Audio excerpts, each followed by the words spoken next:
How's it going, everybody? Welcome back to the channel. Today I'm going to be talking about real pain.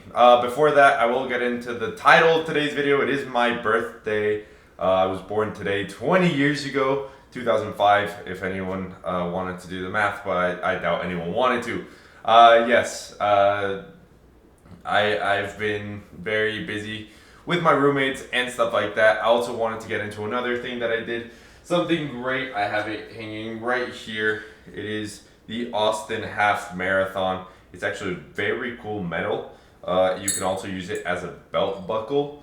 Yeah, super fun, super cool achievement. Maybe I'll make another video where I go a bit more into depth with the Austin Marathon and how I felt during running it, but I don't really think that that's very important right now. What is important is talking about A Real Pain. No, it is not nominated for Best Picture, but it is nominated for Best Original Screenplay, which is why I watched the movie. I thought it was an interesting movie. It had a good ratings on Rotten Tomatoes. But I gotta say that the movie didn't surprise me as much as I expected. It's a very day in a life kind of movie. It doesn't do anything too groundbreaking to the point where you believe wow, it's this big thing. It's more of a popcorn movie where you just go watch it. It's a nice fun time, but it's nothing too interesting, nothing too flashy, where it captivates your attention in a way. The movie is relatively short. It's an hour and a half. Usually we don't get those types of runtimes anymore. And the characters itself are written to be pretty solid. They're pretty continuous in a way. They don't break their continuity. They don't do many things that you wouldn't expect them to be doing. So, yeah, I think that the movie itself did some things very great, which was show Poland in a obviously the post-war era, where you see all these monuments for the Second World War, all the Jewish monuments and stuff like that. There's a lot of respect to those types of things. However, the characters do at times feel like they overreact in certain points and then underreact with other things, especially the character Benji. He starts crashing out about being in first class on a train that he paid for, and then after that, the whole thing happens, and then when he sneaks back into first class, he says that he earned it.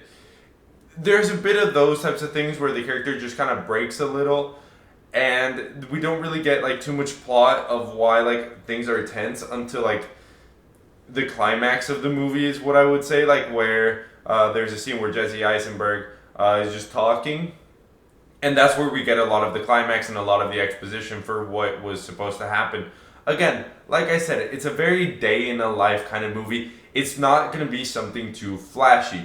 The movie itself is written pretty well. I could see some pretty likable traits in both characters, and I could see some pretty unlikable traits in both characters as well. However, that being said, I don't think that this movie is just gonna do it for me. I think I'll forget about it in a few days, just because I don't find it to be something that's too out of this world and didn't do anything too groundbreaking.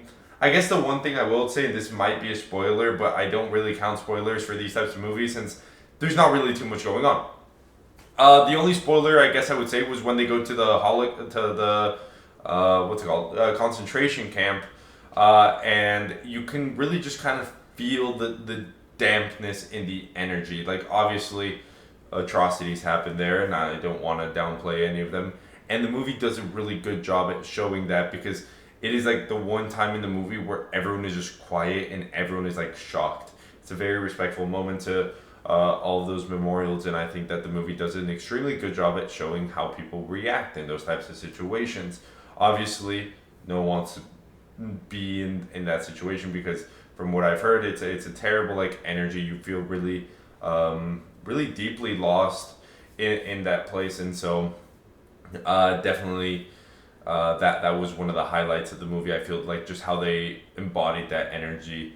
Then another one was when Jesse Eisenberg's character, I think it's Danny, he was there talking about his cousin Benji, and I think that he did a very good job at that scene So yeah, I hope the best for this movie. It's actually a pretty solid movie. I'd say again, not really my type of movie. I like a bit more going on, the story going a bit more into certain things, but it's a nice movie. So definitely check it out if you haven't already.